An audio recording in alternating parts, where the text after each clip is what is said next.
नमस्कार दोस्तों, स्वागत है आप सभी लोगों का हमारे यूट्यूब चैनल सत्यमी पाठशाला में। दोस्तों, कल हमने एसएससी का एक रिव्यू डाला था, ठीक है? तो उसमें यानी हम बात करें तो 95% लोग हैं जो कि सही बोले, ठीक है? कि ये आपका रिव्यू सही था। यानी जो भी जैसा भी हुआ मेरे साथ, मैंने सिर्फ़ अपना बताया है, ठीक है? मैंने आपको नहीं कहा कि आपका एग्ज़ाम कैसा जाएगा या आपके एग्ज़ाम में कैसे लेवल के क्वेश्चन आएँगे, ये सब मैंने बात नहीं की। मैंने सिर्फ़ अपना रिव्यू दिया, वो भी मेरे काफ़ी सारे भाई पहले बोले थे, "भाई जैसा हो एग्ज़ाम में आके बताना।" तो उसमें कुछ लोग फ़िलहाल आज की इस वीडियो में हम बात करने वाले हैं ऐसे लोगों पर जिनका एग्ज़ाम अभी हाल ही में होने वाला है या फिर जिनका हो गया है और आगे क्या सेफ स्कोर क्या रहने वाला है, ठीक है? और सबसे बड़ी बात है कि इतने सारे लोग पेपर क्यों नहीं दे रहे हैं, ठीक है? बहुत सारे लोग एग्ज़ाम छोड़ दे रहे हैं। तो इसका कारण क्या है, सारी चीज़ें बात करेंगे, पर पहले डिस्कस करते हैं उन लोगों के लिए जिन लोगों ने कहा कि आप डीमोटिवेट कर रहे हो। अगर मैं भी आपके फ़ेवर में बात करता और ये कह देता ना कि पेपर बहुत अच्छा आ रहा है, ठीक है? और आप 70-75 क्वेश्चन आराम से कर सकते हैं, तो आपको लगता है कि हाँ यार, ये फ़ेवर में बात कर रहा है, चलो ठीक है, इसकी वीडियो देखनी चाहिए। हकीकत यही है कि हकीकत किसी को पसंद नहीं आती मेरे भाई, ठीक है? बाकी हमने ये नहीं कहा, हो सकता है अगर आपने ज़्यादा पढ़ा-लिखा हो या आपकी प्रैक्टिस अच्छी हो, तो काहे लिए आप डर रहे हो, काहे लिए डिमोटिवेट हो रहे हो? एसएससी, जीडी जैसे एग्ज़ाम के लिए आप डिमोटिवेट हो रहे हो, हमारी समझ में ये नहीं आता है। ठीक है? आप अपने घर की परिस्थिति देख के खुद मोटिवेट हो जाना चाहिए आपको, आप कह रहे हो डिमोटिवेट हो रहे हो। ठीक है? तो हमारे हिसाब से इसमें कोई फ़र्क नहीं पड़ता बहुत ज़्यादा, अगर आपने वैल्यूएबल पढ़ाई की है, आपकी प्रैक्टिस बहुत अच्छी है, तो आप वहाँ अच्छा कर सकते हो। हमने उस वीडियो में भी यही कहा था और इस वीडियो में भी यही कह रहे हैं।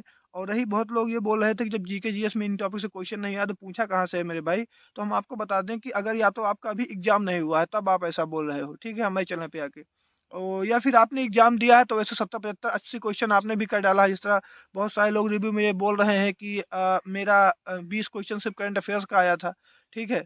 30-30 क्वेश्चन सिर्फ़ मैथ का आया था। उनका रिव्यू तो आप लोग देख लेते हैं, वीडियो के नीचे कुछ नहीं कहते हो। और हमारी वीडियो के नीचे जो हमने आप लोगों को असलियत बताई, हकीकत बताई, तो आप लोग हमें बता रहे हो कि नहीं आप झूठ बोल रहे हो, डिमोटिवेट कर रहे हो। मेरा मतलब किसी को डिमोटिवेट करना नहीं है मेरे भाई, हम फिर कह रहे हैं, ठीक है? जो हमारे में क्वेश्चन आया था, हम आपको बता दें संविधान से बहुत एकदम डीप में जाके क्वेश्चन पूछ लोगे आप, तो उनको हम संविधान कि हमने सिर्फ़ स्टैटिक जीके पढ़ा है, ठीक है? संविधान की प्रथम बैठक कब हुई थी? सेकंड बैठक कब हुई थी? ठीक है? उसके अस्थायी अध्यक्ष क्या थे? अस्थायी अध्यक्ष कौन था? संविधान लागू कब हुआ? ठीक है? झंडा समिति के अध्यक्ष कौन था? इसके बाद झंडा कब अपनाया गया? और भी बहुत सारी चीज़ें हैं, उनकी अनुसूची हो गई, ठीक है? और जितने भी संविधान संशोधन हो गए, ठीक है? 61वां, 42वां, ठीक है? 44वां और भी बहुत सारे आपको पता है 82-82 जितने भी हैं, मोस्ट इम्पोर्टेंट हैं, उनको आप देख लोगे, ठीक है? इसके बाद आप मोस्ट इम्पोर्टेंट अनुच्छेद देख लोगे, उसके अनुसार और भी जब डीप में क्वेश्चन जाके पूछ रहा है संविधान का, तो वो तो हमारे हिसाब से समझ में नहीं आने वाला है क्योंकि एसएससी जीडी के लिए हमें नहीं लगता उतनी डीप में कोई जाके पढ़ता हो। उसको एक स्टैटिक जीके की भांति ही लोग लेते हैं और स्टैटिक जीके ही पढ़ते हैं। तो इतने डीप में अगर जाके क्वेश्चन पूछ रहा है वो, तो हमें नहीं लगता कि यार कि वो क्वेश्चन हमारे समझ में आएगा या फिर किसी के समझ में आएगा। ठीक है, तो हमने वही बात आप लोगों से बताई है और उसमें आप लोग अलग-अलग तरीके से अपना वो निकाल रहे हो, ठीक है? तो वो आपका अपना काम है, ठीक है? बट मैंने जो मेरे साथ हुआ मैंने वो बताया आपको। बाकी हम नहीं जानते कि आपका एग्ज़ाम कब है, आपका एग्ज़ाम कैसा जाएगा। आपने जितनी पढ़ाई की है उतना बेस्ट करके आओगे मेरे भाई, बात खत्म है। मैंने भी कहने को ठीक है 60 क्वेश्चन हमने अटेम्प्ट किया है, जो लोग बहुत सवाल पूछ रहे थे, हमने भी 60 क्वेश्चन करके आए हैं, ठीक है? और मैंने आपको पहले बता दिया है कि जीके, जीएस की वजह से मेरा पेपर बेकार जाएगा तो और किसी भी लेवल पे हमें नहीं लगता कि हमारा पेपर बेकार जाए। और एक बात हमने और बोली थी कि हिंदी टाइम टेकिंग आ रही है। ये आपको विश्वास नहीं है तो आपका अभी एग्ज़ाम नहीं है तो आपको लगेगा कि हाँ यार, जब एग्ज़ाम हो जाएगा तब पता चलेगा। 10 मिनट हिंदी खा रही है 8 से ठीक है, 9 से 10 मिनट हिंदी खा रही है। कारण ये है कि हमने यहाँ पे प्रैक्टिस उन क्वेश्चन की है जो पिछले ईयर पूछे गए हैं और लगातार उन्हीं क्वेश्चन को हमने अपने प्रैक्टिस सेट में देखा है, चाहे टेक्स्ट बुक के हो, चाहे आरडब्ल्यूए के टेस्ट में हो या फिर उन क्वेश्चन को रिपीटेड फॉर्म में हमने देखा है जब बहुत ज़्यादा हम लोगों ने टेस्ट लगाया है। तो इस वजह से वो क्वेश्चन हमें आसान लग रहे हैं। पर मैं फिर भी कह रहा हूँ जिनका एग्ज़ाम अभी नहीं हुआ है, ठीक है? वो लोग एक काम करो मेरे भाई कि आप लोग हिंदी में थोड़ा नई चीज़ पढ़ने की कोशिश करो। अनेकार्थक को ले एक शब्द, विलोम शब्द, ठीक है? और इसके साथ थोड़ा संज्ञा, सर्वनाम, क्रिया, विशेषण ये सब पढ़ लो। थोड़ा नई चीज़ें पढ़ के जाओ। इससे क्या होगा कि जो उन्होंने थोड़ा बहुत पैटर्न में बदलाव किया है ये आपके समझ में आएगा वहाँ और क्वेश्चन आप लोग आसानी से बना ले जाओगे। वरना मुझे नहीं लगता कि 10 मिनट से कम हिंदी लेने वाली है, ठीक है? वो चाहे आप मैं कहता हूँ कि कोई भी हो, या तो आप बहुत ज़्यादा अच्छी तैयारी किए हो यूपीपी वगैरह यूपीएसआई लेवल की, तब तो आप हिंदी कर ले जाओगे, वरना आपको हिंदी टाइम टेकिंग लगेगी मेरे भाई। मेरे शिफ्ट में एक क्वेश्चन आया था जैसा कि हमने बताया था आप लोगों को कल, ठीक है? कि वर्क एंड टाइम का, तो वो क्वेश्चन हमसे बना नहीं, तो एक लोग ने कमेंट में कमेंट किया हमारे कि आपको जब टाइम एंड वर्क का क्वेश्चन नहीं बना तो आप क्या कर सकते हैं इससे ज़्यादा? ठीक है, मेरे भाई आके बैठ जाओ सामने, अगर अर्थमेटिक में चले जाना तो बताना है एसएससी जीडी से लेवल की हम बात कर रहे हैं, ठीक है? सिर्फ़ उन्हीं के लिए बोल रहे हैं। तुमसे कम तेज़ नहीं है मैथ, ठीक है ना? और रिज़ल्ट अपने आप से आके मिला लेना आप हमारा। अगर आपको ऐसा लग रहा है, ठीक है, लेकिन हम सिर्फ़ उन्हीं के लिए बोल रहे हैं, सबके लिए नहीं। मैं जानता हूँ एक से एक टैलेंटेड मेरे भाई बहुत पढ़े हुए हैं, ठीक है? उनमें से बहुत सारे लोग ऐसे होते हैं जिनका सिलेक्शन हो जाता है, बहुत सारे मेरे भाई ऐसे होते हैं जिनका सिलेक्शन सिर्फ़ कुछ पॉइंटों की वजह से रुक जाता है। हम उनको फेलियर नहीं कह सकते हैं, ठीक है? वो उनकी किस्मत है मेरे भाई, जो वहाँ तक पहुँच के वो लोग लौट आए वापस। वो फेलियर नहीं है, उन्होंने लड़ा, अच्छे से मेहनत किया मेरे भाई। तो ऐसी बात नहीं है, ठीक है? टाइम एंड वर्क का जो क्वेश्चन आया था उसमें एक पूरा ठीक है, वो यानी वो क्वेश्चन ही गलत है। मैंने यहाँ पे आके बहुत बार ट्राई किया, बहुत बार कोशिश किया, वो क्वेश्चन हमने ठीक है, याद किया और उसके बाद बहुत बार लिखा उसमें, लेकिन उसमें इक्वेशन ही नहीं बन रही मेरे भाई, वो पूरा क्वेश्चन ही गलत है। उसको मैंने वहाँ टच नहीं किया। उसका 2 नंबर हमें मिल जाएगा, वो हम जान रहे हैं, ठीक है? क्योंकि उसमें यानी कि ए का कार्य हम निकालें कैसे? किस आधार पर निकालें? उसका डाटा ही नहीं दिया गया है, पूरा डाटा ही उसका उसमें नहीं था। तो ए का कार्य कोई नहीं निकाल सकता मेरे भाई।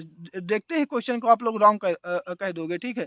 तो क्योंकि टाइम एंड वर्क जैसे क्वेश्चन बनाना काफ़ी आसान लेवल का होता है, बट उसमें हमारा क्वेश्चन गलत था।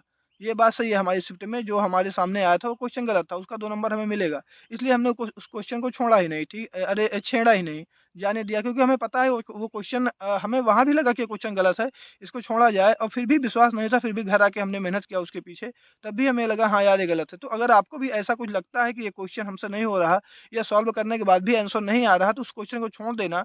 वो जो अपडेटेड आंसर की आएगी तो उसमें आपको उसका नंबर दे दिया जाएगा मेरे भाई, ठीक है? उसमें आप लोग परेशान ना हो, ठीक है? बाकी बहुत लोग बोल रहे थे हमारा हाल ही में एग्जाम है और आप कुछ बताओ हमें। मेरे भाई प्रैक्टिस सिर्फ करो, जितनी ज़बरदस्त प्रैक्टिस कर ले जाओगे, जितनी ज़बरदस्त हिंदी की कुछ नई चीज़ें एडवांस पढ़ के जाओगे, उतना आपके लिए यहाँ पे आसान होने वाला है पेपर, उतना आप लोग वहाँ पेपर में अच्छा कर पाओगे। हमारे कहने का मतलब सिर्फ़ यही है, ठीक है? और हमारे हिसाब से प्रैक्टिस ज़बरदस्त करो मेरे भाई, ठीक है?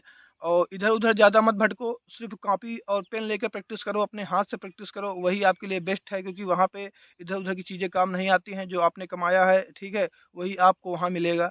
मैं यही बात कहना चाहता हूँ, बाकी हिंदी वगैरह में आप बाकी रह गई ये जीके वगैरह की बात, तो हमारे हिसाब से अगर आपको समय है आपके पास, तो लूसेंट वगैरह थोड़ा डीप में देख के जाओ, आप लोग कर ले जाओगे। बाकी किसी भी क्षेत्र का अगर हम किसी प्लेटफ़ॉर्म की बात करें कि हाँ, इसमें आप कर सकते हो कुछ, तो हमें नहीं लगता कि किसी का पढ़ाया हुआ उसमें, ठीक है, 1 टू वाला वैसा छप जाए।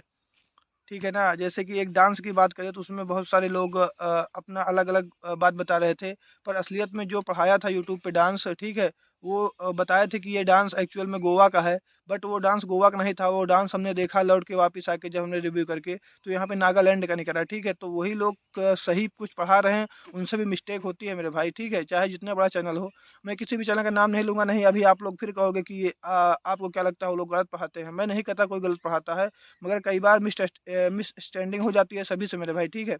तो इसमें कोई बहुत बड़ा तीर आप लोगों ने नहीं मार लिया है कि हमें गलत बोल के आप लोग मार लोगे। हकीकत आपसे सुनी नहीं जाती, कोई बात नहीं।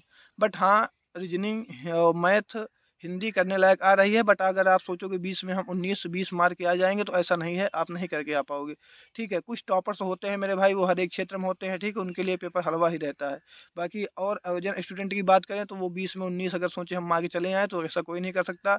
अगर आपको मेरिट में आना है, तो उसके लिए थोड़ा बहुत आपको क्वेश्चन को नेगलेक्ट करना ही पड़ेगा वहाँ पे, देख के छोड़ना ही पड़ेगा। तो इतना अगर आपने कर लिया, तो शायद आपके लिए बेस्ट हो सकता है, ठीक है? बाकी जिनका एग्ज़ाम है उनके लिए बेस्ट ऑफ द लक मेरे भाई, मेहनत करो, प्रैक्टिस करो, सिर्फ़ वही है, ठीक है? और बाकी रही इसकी बात हम कर लेते हैं, ठीक है? जैसे कि कुछ कट ऑफ वगैरह की, तो इस बार कट ऑफ बहुत कम जानी है मेरे भाई। हम आपको बता दें कि 1 लाख बच्चों में सिर्फ़ 60-60 हज़ार, 65-65 हज़ार ही बच्चे एग्ज़ाम दे रहे हैं। जब हम भी अपने सीट हॉल में बैठे तो काफ़ी कम बच्चे थे, ठीक है? उसमें काफ़ी कम, मैं कहता हूँ बहुत कम संख्या में बच्चे थे, और आप लोग भी जाएँगे एग्ज़ाम देने, देखेंगे कि एग्ज़ाम बहुत कम लोग दे रहे हैं।